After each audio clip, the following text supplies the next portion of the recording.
अरे मोदी जी मेरा 6 आया। अरे दीदी मेरा तो 3 आया।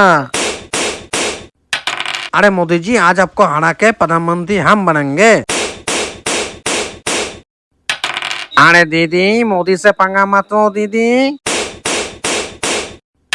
जय श्री राम। जय बांग्ला। सुनो दीदी मेरे भारतवासी मुझे बहुत प्यार करते हैं। अरे मोदी जी मेरा तो सिर्फ एक ही बच्चा है, आज तो मैं ही जीतूंगी। आज देखते हैं भारतवासी किसको ज्यादा प्यार करते हैं। मेरे भाइयों और बहनों क्या मैं आज सच में हार जाऊंगा? तुम लोग किसको जिताना चाहते हो, मोदी को या दीदी को? अगर तुम लोग मोदी को जिताना चाहते हो तो इस वीडियो को लाइक करके चैनल को सब्सक्राइब करो और कमेंट पे टाइप करो मोदी। और अगर तुम लोग दीदी को जिताना चाहते हो तो कमेंट पे टाइप करो दीदी। अरे दीदी देखो मेरा 6 आ गया, मैं तो जीत गया दीदी।